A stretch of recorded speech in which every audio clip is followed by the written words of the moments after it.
नमस्कार दोस्तों, स्वागत है आप सभी का।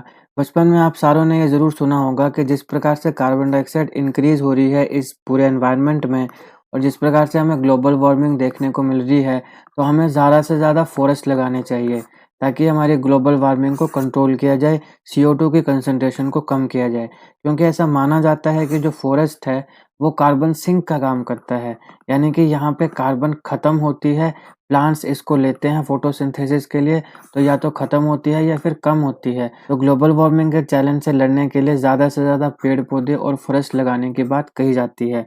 लेकिन काज़ीरंगा नेशनल पार्क में इससे उल्टा हो रहा है। काज़ीरंगा नेशनल पार्क में कार्बन एब्ज़ॉर्ब होने से ज़्यादा रिलीज़ हो रही है। हमें अभी हाल ही में एक रिसर्च पेपर के माध्यम से ये पता चला। तो इस वीडियो में हम बात करेंगे कि काज़ीरंगा नेशनल पार्क के साथ ऐसा उल्टा क्यों हो रहा है। इस वीडियो को आप अंत तक ज़रूर देखिएगा, बहुत ही इम्पोर्टेंट है। और अगर आप चैनल में नए हैं तो चैनल को सब्सक्राइब ज़रूर करिएगा। तो अब सबसे पहला सवाल है कि हमें इस बारे में पता कैसे चला?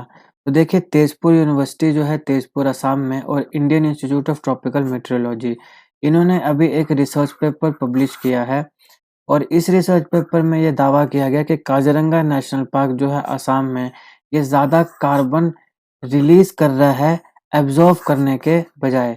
यानी फॉरेस्ट है, एक नेशनल पार्क है, पेड़-पौधे हैं, इसको करना तो एब्ज़ॉर्ब चाहिए, लेकिन कर ये रिलीज़ रहा है। तो ये रिसर्च पेपर जब लिखा गया, तो ये कहीं न कहीं रिसर्च तो हुआ होगा, तभी ये रिसर्च पेपर लिखा।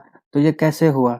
देखिए, हमारी जो union ministry of earth sciences है, इसने एक प्रोजेक्ट को स्पॉन्सर किया जिसका नाम है मेटफ्लेक्स इंडिया प्रोजेक्ट। अब इसमें क्या होगा, इसमें रिसर्चर्स ने मेट्रोलॉजिकल टावर लगाए काज़ीरंगा नेशनल पार्क के अंदर 2015 में।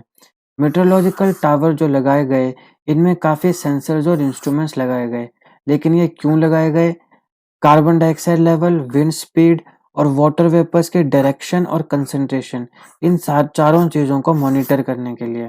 तो हाल ही में ये जो रिसर्चर्स हैं, इन्होंने अपना वर्क, अपना जो रिसर्च है, इसको पब्लिश किया है एग्रीकल्चर एंड फॉरेस्ट मेट्रोलॉजी में, जो एक जर्नल है। कब किया गया? 9 फरवरी 2022 को। इस रिसर्च के मुताबिक प्लैनेट अर्थ जितना ज़्यादा वार्म होता जाएगा, काज़ीरंगा नेशनल पार्क की जो कार्बन डाइऑक्साइड को एब्ज़ॉर्ब करने की क्षमता है, एबिलिटी है, वो डिक्रीज़ होती जाएगी। जैसे-जैसे ग्लोबल टेम्परेचर इंक्रीज़ होता जाएगा, इसकी जो एब्ज़ॉर्ब करने की कैपेसिटी है कार्बन डाइऑक्साइड को, वो डिक्रीज़ होती जाएगी। अब ये डिक्रीज़ क्यों होगी? तो इसका मेन कारण है डिक्रीज़िंग रेनफॉल। इस रीजन में रेनफॉल बहुत ज़्यादा डिक्रीज़ कर रहा है समय के साथ-साथ, और जैसे अर्थ का टेम्परेचर इंक्रीज़ करेगा, रेनफॉल जो है वो और ज़्यादा डिक्रीज़ होता जाएगा। और ये एक कारण ये बताया गया कि ये क्यों कार्बन डाइऑक्साइड को एब्ज़ॉर्ब कम कर पा रही है और रिलीज़ ज़्यादा कर रही है। इसके अलावा जो दूसरा कारण है वो है इसकी सॉइल।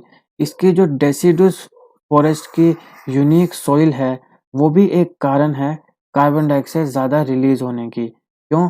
क्योंकि ये जो सॉइल है, इसमें बहुत ज़्यादा पॉपुलेशन है बैक्टीरिया की, और ये बैक्टीरिया की ज़्यादा पॉपुलेशन होने के कारण यहाँ पे ये कार्बन डाइऑक्साइड ज़्यादा रिलीज़ कर रहे हैं, क्योंकि बैक्टीरिया जो है वो ज़्यादा कार्बन डाइऑक्साइड रिलीज़ कर रहे हैं। और इतनी ज़्यादा कार्बन डाइऑक्साइड रिलीज़ कर रहे हैं कि उस सारी की सारी को ट्रीज़ एब्ज़ॉर्ब नहीं कर पा रहे हैं। ऐसा नहीं है कि ट्रीज़ एब्ज़ॉर्ब नहीं कर रहे हैं, लेकिन CO2 की कंसंट्रेशन ही इतनी है कि पूरी की पूरी एब्ज़ॉर्ब नहीं कर पा रहे हैं, तो बाकी जो है वो रिलीज़ हो जा रही है।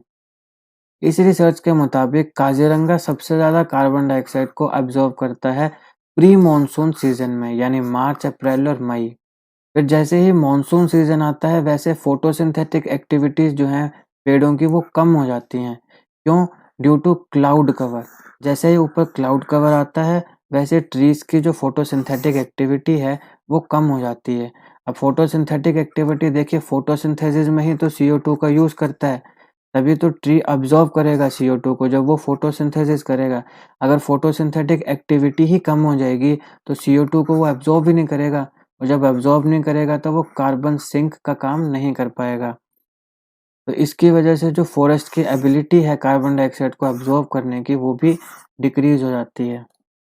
अभी तक मैंने कई बार एक वर्ड यूज़ किया, कार्बन सिंक। अब आप सोचेंगे कार्बन सिंक क्या है?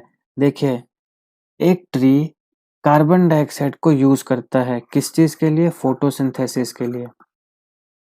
और वो कार्बन डाइऑक्साइड को रिलीज भी करता है, राइट? कार्बन डाइऑक्साइड को रिलीज कब करेगा? रेस्पिरेशन के समय। तो एक ट्री कार्बन डाइऑक्साइड को यूज भी करता है, एब्जॉर्ब भी करता है और रिलीज भी करता है। तो एक फॉरेस्ट में कार्बन डाइऑक्साइड जो यूज की जा रही है उसकी कंसंट्रेशन जब ज्यादा होती है उस कार्बन डाइऑक्साइड से जो रिलीज की जा रही है, यानी एब्जॉर्ब ज्यादा हो रही है और रिलीज कम हो रही है। अगर ये कंडीशन हो तब हम कहते हैं कि ये जो फॉरेस्ट है ये कार्बन सिंक का काम कर रहा है, क्योंकि यहाँ पे कार्बन डाइऑक्साइड जो है वो सिंक हो रही है, कम हो रही है, खत्म हो रही है, इसका यूज किया जा रहा है, इसको एब्जॉर्ब किया जा रहा है।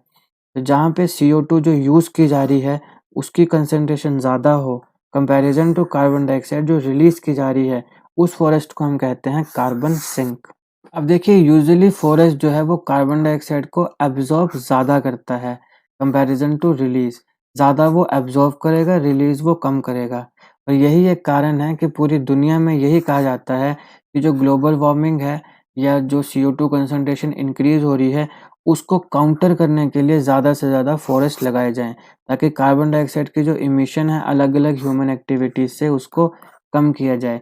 लेकिन यहाँ पे काजीरंगा नेशनल पार्क में रेनफॉल, सॉइल में अलग प्रकार के बैक्टीरियाज और जो क्लाउड उसके ऊपर मानसून सीजन में बनता है, ये एक मुख्य कारण बताए गए जिसकी वजह से यहाँ पे जो कार्बन डाइऑक्साइड का क्वांटिटी है वो एब्जॉर्ब कम हो रही है और रिलीज ज़्यादा हो रही है। तो यहाँ पे release is greater than absorption.